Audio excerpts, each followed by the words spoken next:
Once upon a mundane morning, Barb's day got busy without warning. A realtor in need of an open house sign. No, 50 of them, and designed before 9. My head hurts. Any mighty tools to help with this plight? Aha! Barb made her move. She opened Canva and got in the groove. Bulk creating Canva sheets. Create 50 signs fit for suburban streets. Done in a click, all complete. Sweet! Now, imagine what your dreams can become when you put imagination to work at canva.com. Welcome to our podcast, It's About Payroll. We're your hosts, Brian Escobar and Walter William Duncan III. Whether you're new to the payroll game or a seasoned veteran, we have something for you. All right, we're back again, folks. Welcome back to the show. How you doing, Walt? I'm good, man. I'm good, sir. I'm excited. It's the end of the year. Christmas is almost here. You got any shopping going? How's that going for you? The shopping, yes. I have to talk. Me and my wife have to talk about the list and things. And year end is here with all its pressures and all that, man. Just going through it, man. Folks, I hope you're out there keeping it together in this year end. Don't get too crazy, folks. I'm glad I'm not in New York, man. New York gets so hectic during the holidays. Really? Yeah. Oh my goodness, the energy. New York is already right a high energy place. In the holiday season hits, that goes times 10. Oh, And wow. yeah. So it's ridiculous. So it's fun too, though, because it's filled with parties and filled with celebrations. And if you're Latino, of course, New Rican, it's next level party celebrations. Oh, dude. It's I miss it. We're planning on to go back and visiting for the future, but I'm glad that my kind of peace, and even in that we struggle with time, and we're definitely all feeling it. I know I'm feeling the year-end crunch and Oh, yeah. everything that we just rushed to do. I think about Gerard all the time because he's big on that year-end prep. He just put out that post that was like, give each other grace, give your payroll folks grace. It made me think about you giving folks grace. Yeah, man, I think we just need to give ourselves grace in this time, give everyone space and grace around us. I think be mindful of high emotions at this time of year. We tend to think about the loved ones, right, that we lost and things like that. Yeah, man, folks, sorry for the tangent. Oh, I think it's needed. I think it's needed because sometimes we lose focus on that and we lose sight of the kindness part of things, right? Everybody's working hard. Everybody's busting their butt to get stuff done at the end of the year. And I saw a post on LinkedIn that said kindness is the most underrated skill in business. Sure, absolutely. Absolutely. We know how to confront stuff. We know how to do everything, but be kind. We know we can flourish in conflict and stuff like that, but sometimes we can lose sight of just being kind in business and stuff like that. So again, what Brian is saying, give yourself and others some grace. Because I think everybody's feeling this year-end crunch. Everybody's feeling pressure. So let's support each other in these remaining weeks of the year, and let's start the new year on a good note. Word. Yes. And me and my oldest were just talking about building affirmations into our daily habits. Awesome. Yeah. And What's up? no, we were just laughing at the process, and we were talking about it as a family, and one of the affirmations was like, I hope I don't cry today. Oh my gosh. That'd be something to have at work. I hope I don't cry today. Exactly. Hey, it's an affirmation, what I mean? We want to get through the day, get through the struggle. But man. Folks, again, we are going to talk a little bit about payroll today. It's a year end. We're just going to brush over the checklist. They are all very detailed. There are a ton of payroll checklists available out there on the internet, and they're all good, and I recommend that you go research them. And if you use an HCM or whatever system you use, especially a payroll system, they have trainings, they have year-end dashboards that you can go view and learn about, and so it'll help you along your year-end checklist as well. Yep. Exactly right. Speaking of year end, I know you heard about this that happened at our job. We were trying to be diligent with stuff, and a bunch of emails got sent out and everything. So that was fun times.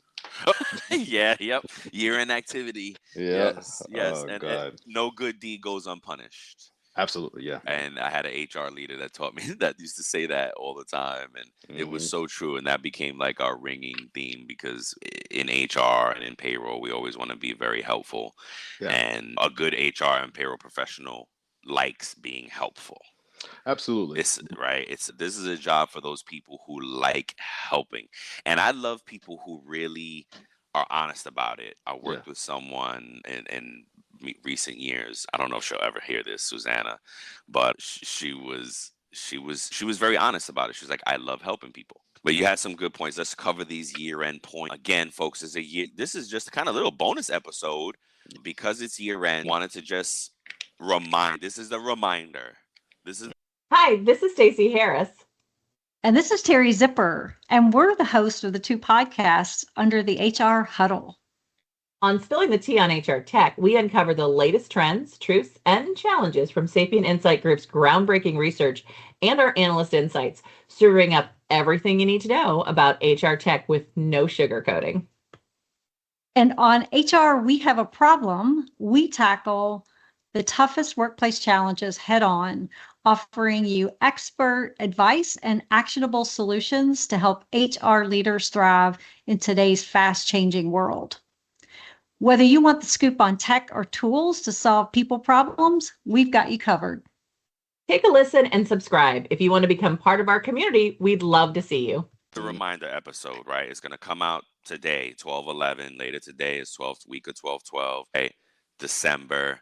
It's year-end time, folks. Go look at your year-end checklist. If you are in HR or payroll or accounting, or if you deal with numbers in any type of way or whatever, most jobs have some year-end calendar, year-end things that have to happen.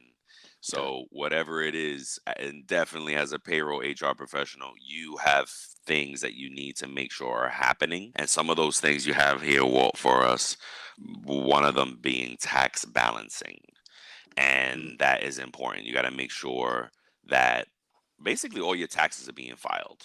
Yes. And it's a much bigger conversation depending on how your system works. If you're in-house, this is something that is very real to you and you're dealing with. If you have vendors though, and if you outsource, it could be something that you're disconnected from that you really have to make sure is getting done, because at the end of the day, the client is responsible.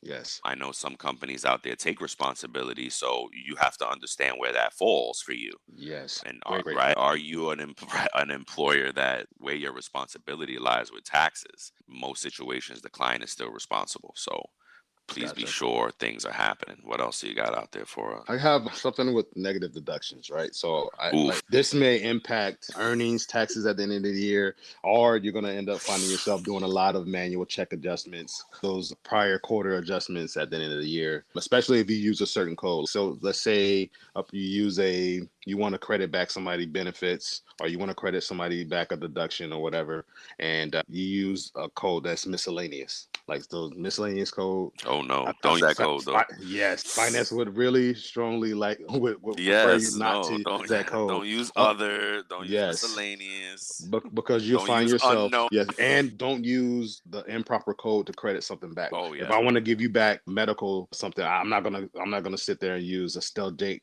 check code for that. So I want to make sure I use the proper code, because sometimes when you try to go and get the W-2s produced, it could be a holdup for this person because that is set up and the system will flag it and say, oh, this person has a negative deduction for the year for this. And if it's one of those that fall under the cafeteria 125 plan, like you can find yourself like having to do unnecessary adjustments because you didn't do that. So that's such a great call out, man. Yeah.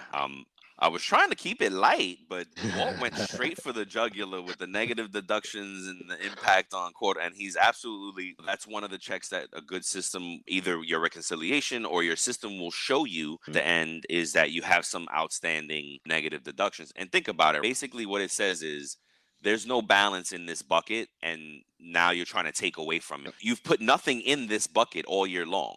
Yes. And now you're trying to take something out of it. So the balance, the bucket is zero. What are you taking out of it? So that's a telltale sign. Oh, wait, then it went into a different bucket. And if you Yes, think yes, about yes. accounting, a very simplistic way to think about accounting is you're just putting things in different buckets, right? It's hey, you're tallying things up on how many times you did something or whatever.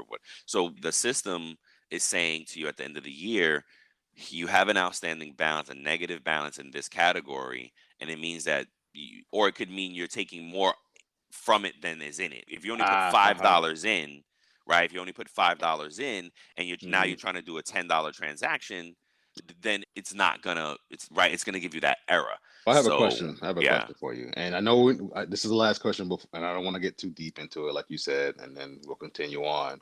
But so I've run into situations where a person had medical benefits and they needed, and W-2s had already come out, and they realized that their audit, oh, this person never elected this, and they finally just said something, and now the company wants us to go back and credit them for last year for their medical deductions. Oh Lord. How would I handle that as a payroll professional?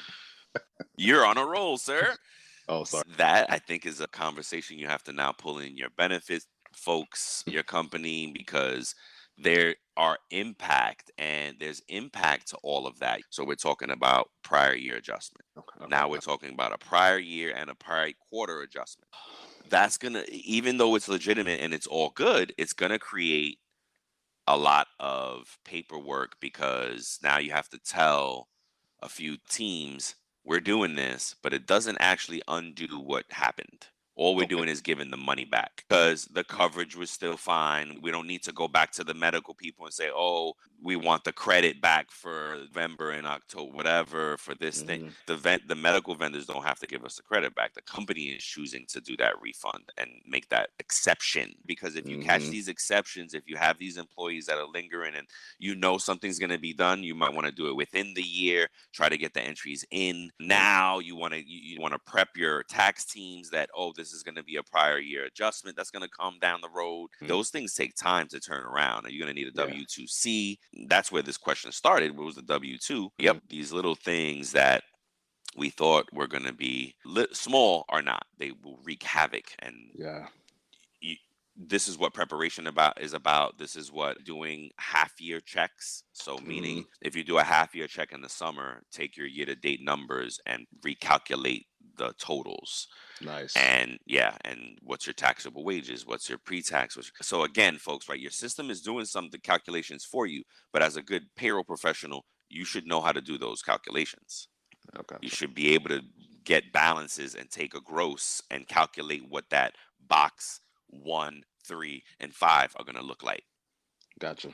Okay. You should payroll. Let's call that out to payroll professionals.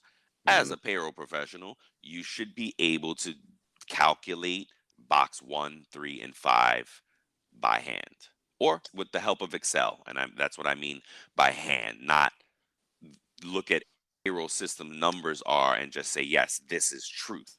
Okay. Gotcha. Right. You should be able to calculate those numbers as a payroll pro. So that's the way. And if you do that in July. I want to take a break real quick just to let you know about a new show we've just added to the network. Up Next at Work, hosted by Gene and Kata Keel of the Devon Group. Fantastic show. If you're looking for something that pushes the norm, pushes the boundaries, has some really spirited conversations, Google Up Next at Work, Gene and Kata Keel from the Devon Group. You're ahead of the game. You can start looking at your population. You can start sampling complex scenarios to make sure the calculations are working right and what they should look like. Some of the bigger systems in November or toward year end will start giving you samples of what the W-2 numbers are, and you can recalculate that as well, because they'll say, okay, here's a sample up until this date. So it has X amount of, it tells you what's in those numbers so that you can check against it. And then beyond the numbers, if we're trying to wrap this up, because what we thought was a short call is not a short call, is indicative data. Love the word indicative. It really just means your employees' demographic information, your employees' personal information. But as payroll pros and HR pros, indicative data is a term that you should be familiar with because it refers to employee data of record.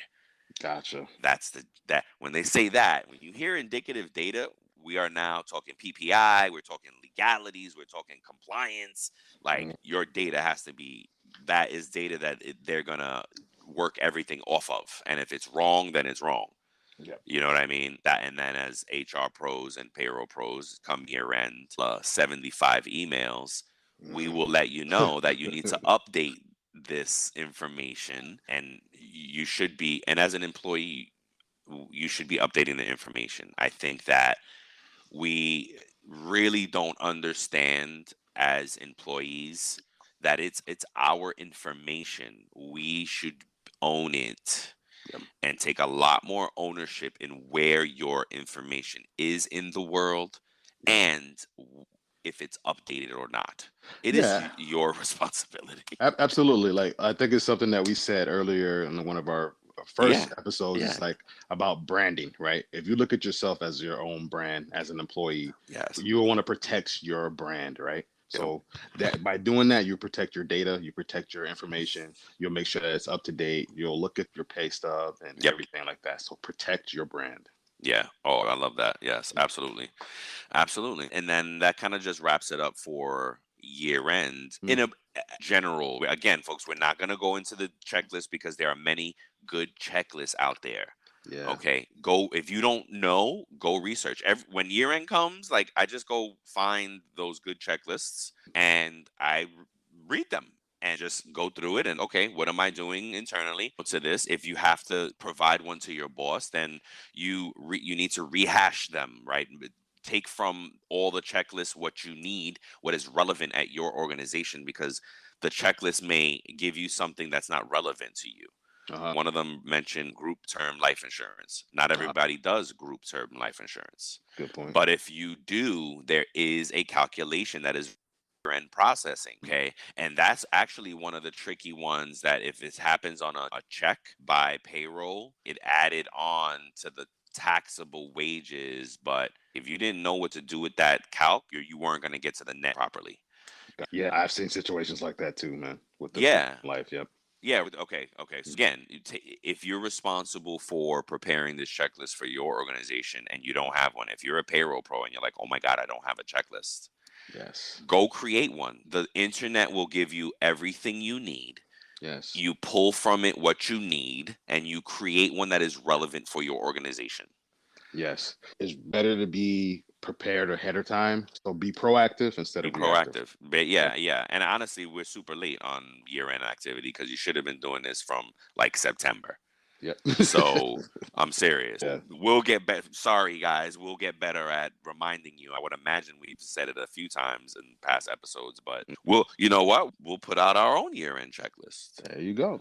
So look out for that next year. Yeah, so we're super late in the game, but you still have time. You need to do some sample testing, pull some W-2s. I usually pull the very important people at your organization. You know what I mean? Your CEO, CFO, then some other random sampling throughout the populations of your employees. And if you can think these that have complex, if you do GTL, who has it? If you do 401k, throw a 401k person in there. Throw any deferred compensation. We used to do non-qualified deferred comp somewhere. Those are on these checklists as well. Don't get too scared about these terms. If you don't recognize the term, or if your HR people don't recognize the terms, you don't do it. Like, if you did do these things, you would know the terms. So don't get, oh my God, what is this? Because they were overwhelmed. No, that's how it was for me, man. I would read these checklists, like, right, as a newbie, and I'm like, what in the world is this? I don't know what this means. I would be worried, like, but guess what? It means that you don't do it. There are a lot of things that, or not every organization does the same thing and has the same setup and benefits and insurances and all that stuff. You know what I mean? Yes. If you're in a state with unions operate so much differently, so don't bug out. If you are not familiar with the term, you probably don't do that stuff. Great nuggets there, man. That's a great points. What else? We touched on everything we've had written down for the year-end checklist. Yeah. Just wanted to end the show. I saw this post on LinkedIn about this payroll company in, I believe, San Antonio, that some people were arrested. 6 people were arrested for a payroll fraud scheme. That was What? over $1 million. Yeah. Wow. Yeah. So basically, what the story said is that Oh crap. the payroll professional was overpaying people on purpose and was getting a kickback from those people for a period of time, and so that totaled over $1 million. Dang. Yeah. Wow. Yeah, I'm reading through it now. The link that you sent. That's nuts, man. Do you feel like we're starting to see more of that? No, I think that. Are people just getting caught now? Yes. Okay. Exactly. People are getting caught. Oh, you said it. People Mhm. are getting caught now because the technology Yes. and it is so much more, right? It's so advanced, and not for nothing, because payroll is more of a conversation now. Yes, People, absolutely. folks counted payroll, and when I first started my career, it was like unspoken. And what? That's a career? What do you mean? So I thought you just cut checks. Yeah. You don't realize the impact that payroll has, and so appropriately so. We're going to talk in season 4. It's exactly how we're going to cover payroll from the company perspective, right? And we realized today one of the episodes that we need to do is payroll cost. What does it cost to have to run payroll? Yes. And there is a number there, right? It's not just their earnings. I think that is also part of it, is that people are like, wait, what do you mean you can fraud in payroll? Like, people, a lot of business owners, right? You blindly just hire somebody to do payroll, and you don't realize the damage that you've just given this person to your funds, and they can steal from you now. Yep. And if you don't pay attention to that person, boom, $1.4 million this people freaking stole from this company. Yep. You know what I mean? Absolutely. You don't think about it, and especially if you're not a savvy business person, and your main thing was doing some other thing that you opened. Like, the talent is usually very different than the talent never understands payroll as a business function. So it's such an easy way to get exposed. So I think it's that. I think it's a combination of the technology, the fact that people are like, wait, are we being frauded? Are we getting payroll fraud? Hey, let's do an audit. Yeah. You know what I mean? And let's do an audits are probably coming up more now, because it's right, it's being spoken about. And so I think it's just that. It's just payroll evolving and technology evolving. Payroll being more about a serious part of the conversation, and technology to govern it is really evolving very rapidly. Yep. Yeah, that's crazy, man. I love it's like we get excited about these payroll stories, because it's so relevant. Yeah, it is relevant, and it makes you wonder, like, what if you think about, like, in the past when there was more of a paper trail, more and less digital, like how much money have people actually? The BARF. Breaking news, acquisitions, research, funding. It's the week that was. It's a wonderful way to catch up on the week that was the week prior. Kind of a John Oliver-esque type of show. Ryan and I pitch each other's stories. We laugh. It's fun. You can watch it on YouTube, but you can also subscribe to the podcast. Give it a listen. Give it a look. Thanks. I'd gotten away Absolutely. With it. Over the year. Oh gosh. Yeah. Oh gosh. And that's what, and to tie this back, folks, as a good payroll professional, you should be reporting the exposure and the possible exposure to your company. Yes. You should point out the exposure. Okay. And look, unfortunately, companies are not always going to be able to react and address those items as quickly as you think they should, because they may not see the importance of it as you do and as we do as payroll professionals. You please document it. Make sure you share it with the right people. And because there will come a day where one of those items may come up, and they're going to be like, oh my gosh, Billy in accounting has been telling us, Billy in payroll, Billy in HR has been telling us this for freaking 2 years now. Yep. You know what I mean? Crap, that's what he meant. Got to keep that Billy around. Becomes validating, because it's like, oh wow, they do know what they're talking about. And a good organization is going to be like, dang man, sorry we couldn't get this to this earlier. Now it is wreaking it. It's rearing its head now. It's rearing its ugly head now. We got to address it. And you said it. Kudos to you. In a good place, that is what will happen. But regardless of what will happen, as a payroll professional, we need to be flagging those exposures. Yep. You know what I mean? One of the most common ones I've seen is ghost employees. Oh, heck yeah. Heck yeah. And that's why the separation of duties is necessary. Yes. And if not, in a small organization, checks and balances are necessary. Yep. You know what I mean? If you're only a 2-3 people organization, and that's another thing too. People feel like it's just me, or it's just me and my secretary, or it's just me and this small organization. Nothing's happening. That's when it will happen, because guess what? $100 here, $10 there, $100 there. That all builds up. You know, somebody who's struggling, that $120 or that little $20 or $100 is a lot. Yeah, I've seen a situation where I think it was in the military or right after the military. Someone was taking pennies from people. So this was before like you would get notifications from your system saying, hey, you just changed your direct deposit. So this was before all that started to happen, right? Wait a minute, you mean taking pennies digitally, like through direct deposit? Are you kidding me? So yes, they like, it's stupid, right? Because your account information is going to show, and they saw the same account like littered throughout their system. My so God, this person was like taking pennies from like thousands of people. So every check you're getting like $50 or $100 because they were also the person who ran all the reports. So like they didn't think anybody would see that. So they come to me for reporting, so I can just clean it up and send it out and get rid of all this, do a quick VLOOKUP filter and whatever, and just take the stuff out. And then, oh my gosh. Yep. Wow. Yeah.